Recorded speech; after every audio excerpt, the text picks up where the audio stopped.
cahaya nabi. Di zaman yang jauh, di tanah Israel yang subur, hiduplah seorang nabi besar yang dikenal sebagai Sulaiman. Kecerdasan dan kebijaksanaannya yang luar biasa telah menjadikannya pemimpin yang dihormati oleh seluruh rakyatnya. Di bawah pemerintahannya, kerajaan Israel berkembang pesat. Kota-kota megah dan istana indah berdiri dengan menawan. Perekonomian berkembang dan perdagangan mekar. Pada suatu pagi yang cerah, Nabi Sulaiman berada di balairung istananya, dikelilingi oleh para menteri dan penasehatnya yang bijaksana. Raja ini dikenal tidak hanya sebagai penguasa yang bijak, tetapi juga seorang yang rendah hati dan penyayang terhadap rakyatnya. Salah seorang menteri berkata, "Ya Nabi Sulaiman, di bawah pemerintahanmu, kita mencapai puncak kejayaan. Rakyat senang dan sejahtera. Namun bagaimana kita memastikan agar kejayaan ini berlanjut?" Nabi Sulaiman tersenyum. "Kita akan memastikan kelangsungan kejayaan ini dengan memahami bahwa kebijaksanaan adalah kunci untuk merajut harmoni di antara kita semua." Saat itulah seorang pemuda yang belum terlalu dikenal, Rahabam bin Sulaiman, datang di hadapan raja. Dia tampak gelisah. Nabi Sulaiman bertanya, "Ada yang mengganggu pikiranmu, anakku?" Rahabam menjawab, "Ayah, aku ingin membuktikan kehebatanku. Aku ingin mengukir namaku dalam sejarah sebagai raja yang kuat dan hebat." Nabi Sulaiman tersenyum paham.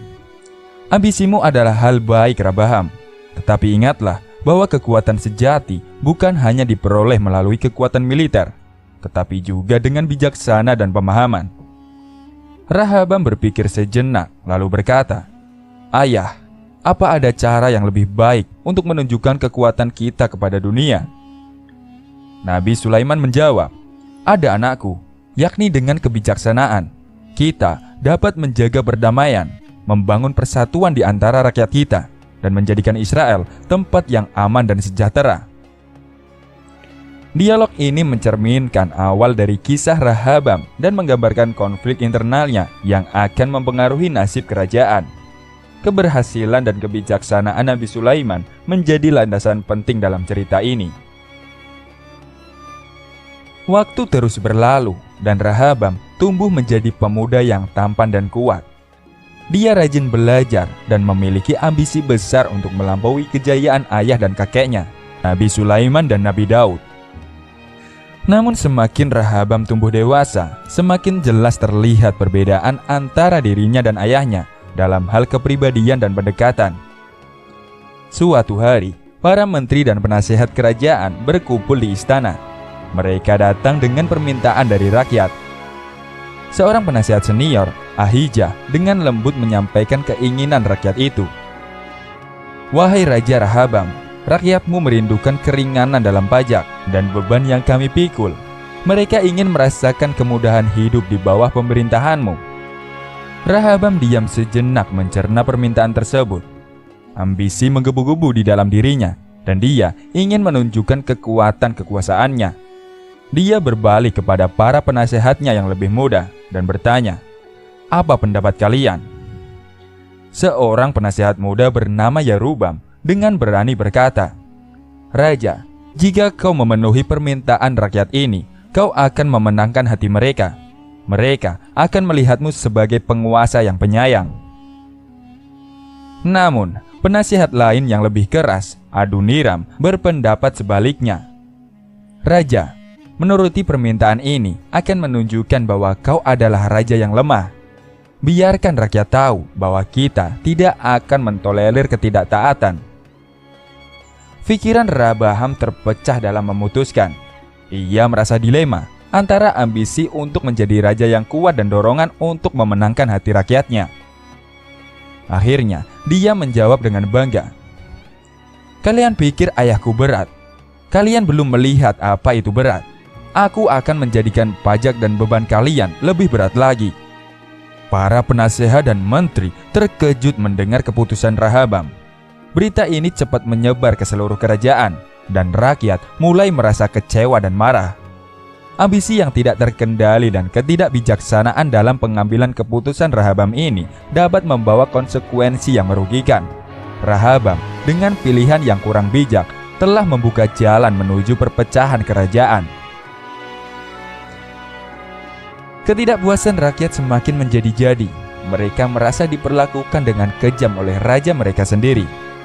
Sebagai tanggapan terhadap kebijaksanaan yang keras itu, beberapa pemimpin suku di utara Israel berkumpul secara diam-diam. Salah satu pemimpin yang paling vokal adalah Yerubam. Dia adalah seseorang yang cerdas dan populer di kalangan rakyat. Berbicara dengan suara tegas kepada para pemimpin suku lainnya. Kita tidak bisa terus menderita di bawah pemerintahan Raja Rehabam. Kita harus memutuskan tindakan apa yang harus kita ambil. Pemimpin suku lainnya setuju, dan mereka berencana untuk menyatakan kemerdekaan mereka dari Raja Rehabam. Mereka menentukan nama kerajaan baru mereka, Kerajaan Israel Utara. Sementara itu, di selatan di Kerajaan Yehuda, Rehabam mulai menyadari kesalahannya. Namun, upaya rekonsiliasi yang dia coba gagal. Kerajaan Israel pecah menjadi dua, dan perpecahan itu semakin dalam. Raja Rehabam memang memiliki kebijaksanaan, namun dengan ambisinya dan ketidakmampuannya membaca perasaan rakyat menyebabkan perpecahan ini. Dia menyesal atas keputusan kerasnya, tetapi sudah terlambat. Kerajaan Israel Utara yang dibentuk oleh pemimpin suku di bawah pimpinan Yerubam menjadi semakin lemah. Meskipun mereka mendapatkan kemerdekaan yang mereka inginkan, tanpa kebijaksanaan yang dulu dimiliki oleh Raja Sulaiman, kerajaan ini mulai menghadapi masalah. Kekaisaran Asyur yang kuat dan agresif melihat peluang dalam kelemahan Israel Utara. Mereka menyerbu kerajaan tersebut dengan pasukan besar-besaran. Pertempuran sengit pun terjadi. Tetapi kekuatan Asyur yang superior akhirnya berhasil mengatasi pasukan Israel Utara. Kerajaan Israel Utara jatuh ke tangan Asyur, dan rakyatnya kembali mengalami penderitaan. Mereka dibuang dari tanah mereka, dan kekayaan mereka dijarah. Ini adalah akhir dari kerajaan yang pernah mereka banggakan. Sementara itu di kerajaan Yehuda di selatan, Rehabam melihat nasib saudara-saudaranya di utara dengan kesedihan. Dia belajar dari kesalahannya dan berusaha untuk menjadi seorang pemimpin yang bijak. Namun kerajaan Yehuda juga menghadapi tantangan dan masa depannya tidaklah cerah. Kekuatan militer saja tidak cukup untuk menjaga kestabilan sebuah kerajaan. Waktu terus berlalu, dan kerajaan Yehuda di selatan juga mengalami masa-masa sulit. Mereka terlibat dalam konflik bangsa-bangsa sekitarnya dan berjuang untuk mempertahankan kemerdekaan mereka. Akhirnya, nasib tragis pun menimpa kerajaan Yehuda. Bangsa Babilonia yang kuat menyerang Yerusalem, ibu kota Yehuda. Mereka menghancurkan bait Allah yang suci dan membawa banyak penduduk Yehuda sebagai budak ke Babel. Rakyat Yehuda mengalami pembuahan yang panjang dan menderita. Mereka merindukan masa-masa kejayaan yang pernah mereka nikmati di bawah pemerintahan Nabi Sulaiman. Keengganan untuk belajar dari kesalahan masa lalu dan ketidaktaatan terhadap nilai-nilai kebijaksanaan dapat membawa bencana dan kehancuran yang tidak perlu. Keberhasilan dan kejayaan kerajaan hanya dapat dipertahankan melalui kebijaksanaan, kesederhanaan, dan pemahaman akan kehendak Allah. Sahabat, kisah Rehabam, anak Nabi Sulaiman yang tidak mewarisi kecerdasan ayah dan kakeknya, menjadi pelajaran berharga bagi generasi-generasi berikutnya. Keputusan-keputusan yang tidak bijak dan ambisi yang tidak terkendali telah membawa keruntuhan bagi kerajaan Israel. Pembagian menjadi dua kerajaan, kejatuhan Israel Utara dan akhirnya kehancuran Yehuda. Ini adalah akibat dari tindakan-tindakan yang salah.